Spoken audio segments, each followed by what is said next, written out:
Let's not bet. We appreciate it. Thank you. I just want to start with your origins. Where are you from? What's your background? My mother is in the Bronx. My father was in Brooklyn. Well, his family or whatever. So I always had that up and downtown mix. You know what I'm saying? But I went to school in the Bronx and all of that. But that was really different. When you think about a block that you claim, what block would you say you claim? I can't claim a block. You cannot. I lived everywhere. Okay. Like in Brooklyn, in the Bronx. Like I just moved just now, like from Brooklyn to Bronx again. Again. And I'm gonna move back like in like 2 more months. So okay. it was like, you know, it's always that back and forth with me. Right. So 2 different boroughs really. Where did you go to high school? I went to high school in the Bronx. I went to Cardinal Spellman first for high school. Then I transferred to Truman Public School. Cardinal Spellman was a Catholic school. All right.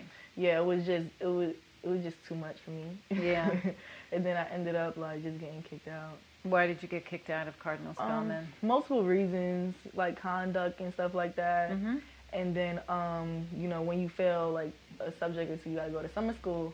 And I didn't know that I failed because I didn't get my report card, because I couldn't get my report card because of tuition. So when I got back, they was just like, you didn't go to summer school, so you can't come back here.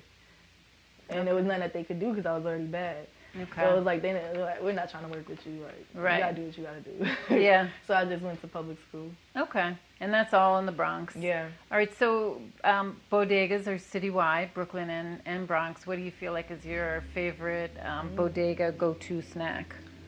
Pringles. In the morning, I'll get me a BLT. Sausalito, pepper jack cheese, ham and regular cheese, salt, pepper, tomato, all that. Okay. Love the deli. Yeah. You say deli, not bodega. Okay. The corner store, like right. the store. Okay. The deli, whatever. You know, I mean, speaking of the Bronx, do you feel like do you see it changing a lot? Is it shifting in terms of population? What's going on up there? Depends on what part you in. Cause where I was at in Brooklyn is still pretty the same, but where we at now, Williamsburg, is nothing like how it used to be at all. No. I mean, it's a good and a bad thing, because you're not getting robbed as often, but you don't have shit to get robbed for, because everything's going to your rent. Right. Or, you know, food, or, you know, whatever you gotta, in life. All right, so now I have a theory that I want to put before you. Rap music has been praised because it's represented the stories of neighborhoods that haven't been told, basically. Would you agree with that? Yeah, depends on who's rapping. Okay. In general, maybe. Yeah, it's more now than before. Okay.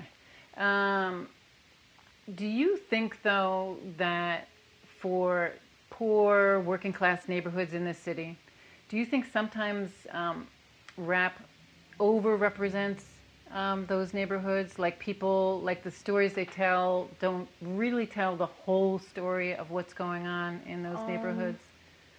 Everybody got their own story. It's 3 stories to, you know, something.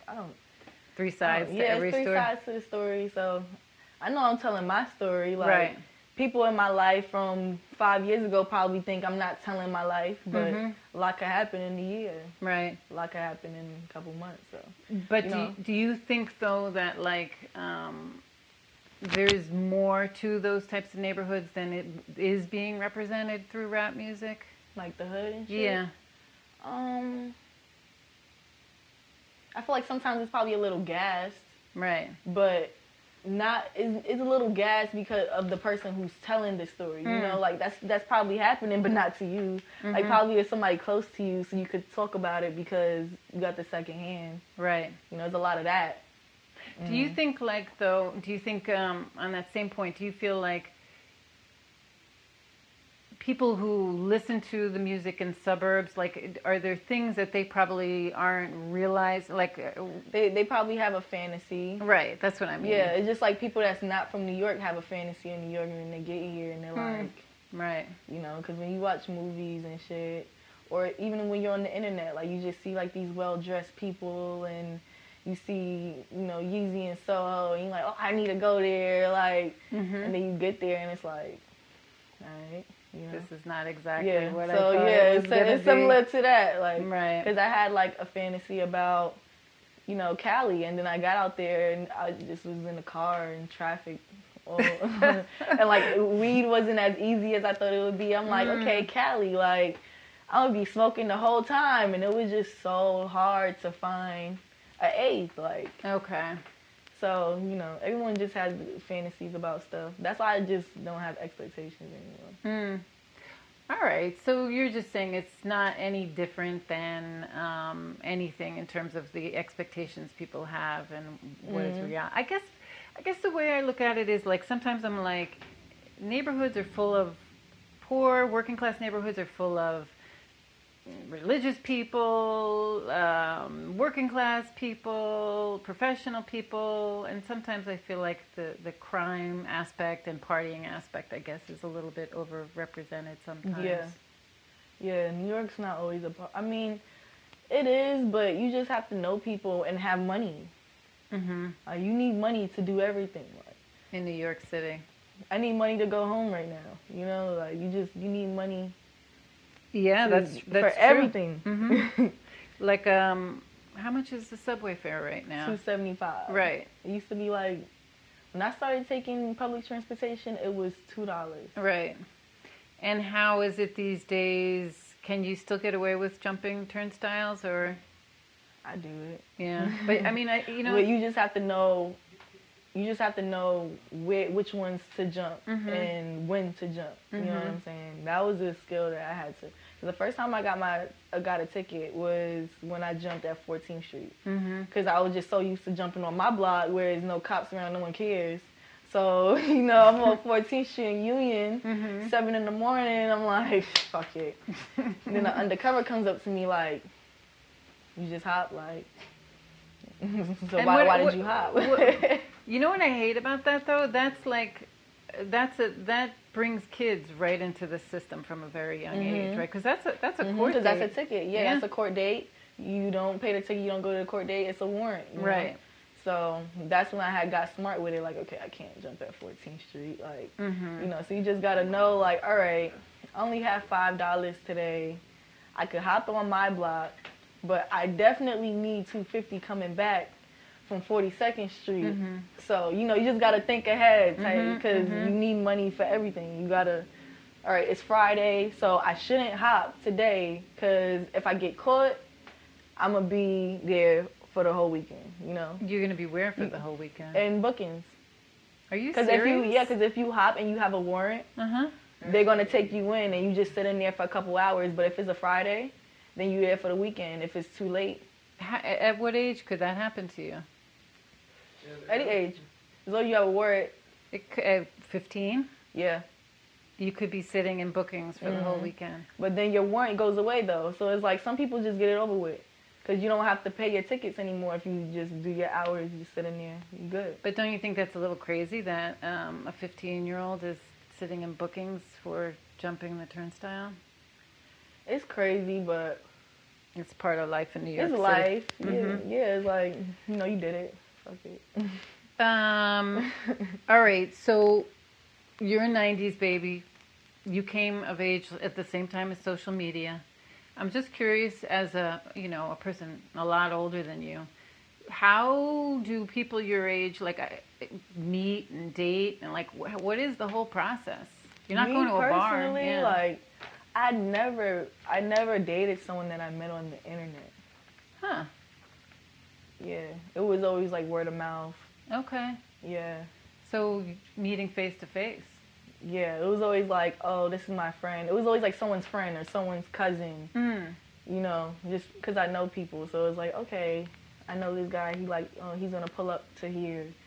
And it's like we hit it off or something. But it's never no internet shit. Like, he DM'd me. Because I feel like because since MySpace always had like some static. So I just never been the type to check messages or take people in my DMs seriously. So I don't know. What was wrong with MySpace?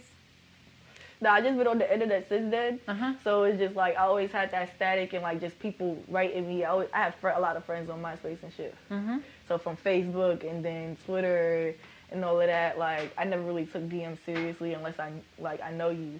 How is your DM situation these days? Do you even look or check? When I'm bored. Okay. Yeah, when I'm bored, I like, skim through it. Uh-huh. Oh. Are they entertaining or?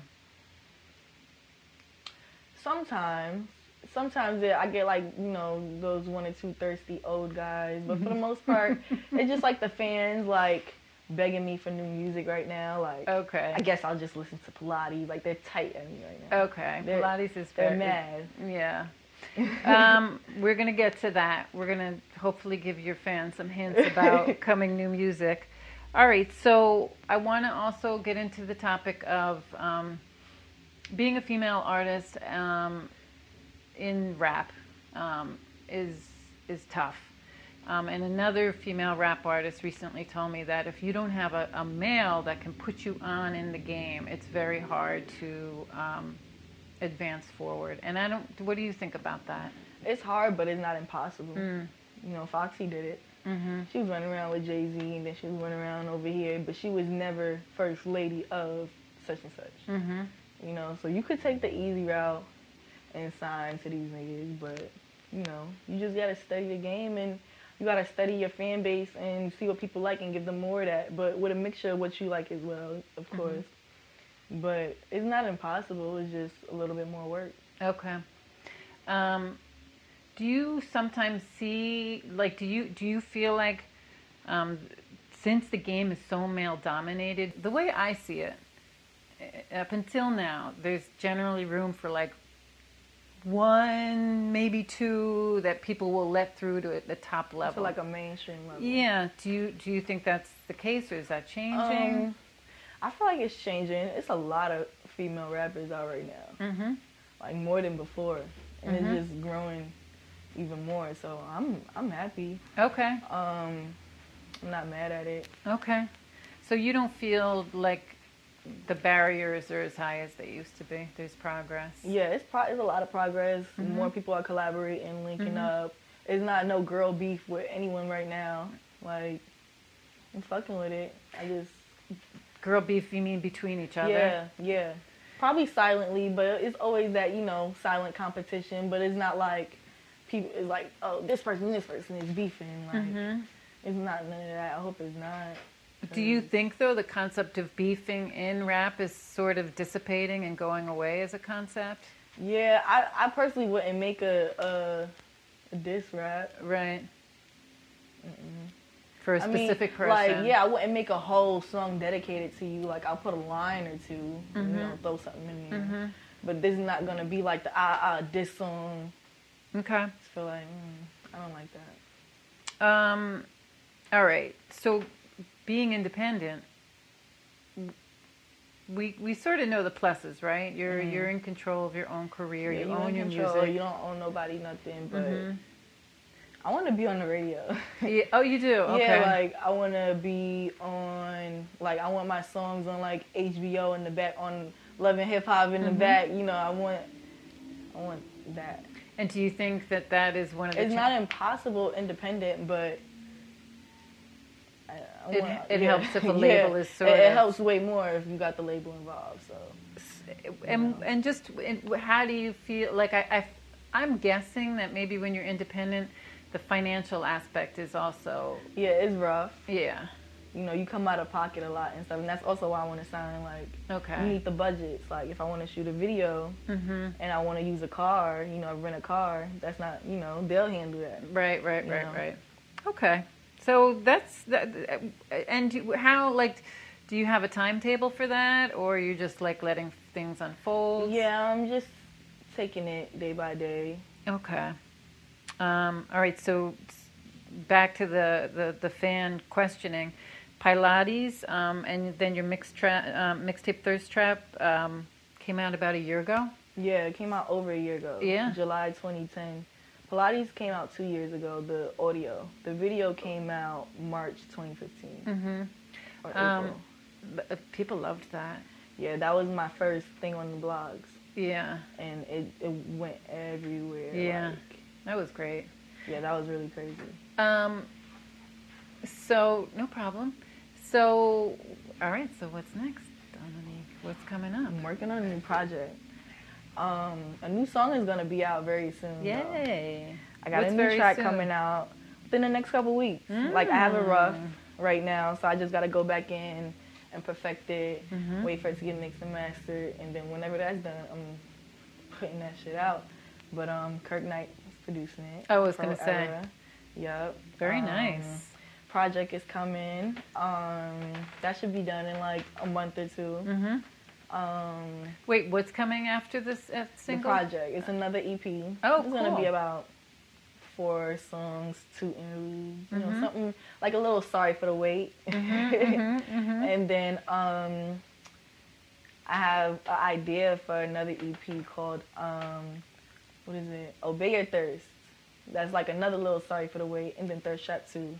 Summertime. Yeah, I'm excited about it.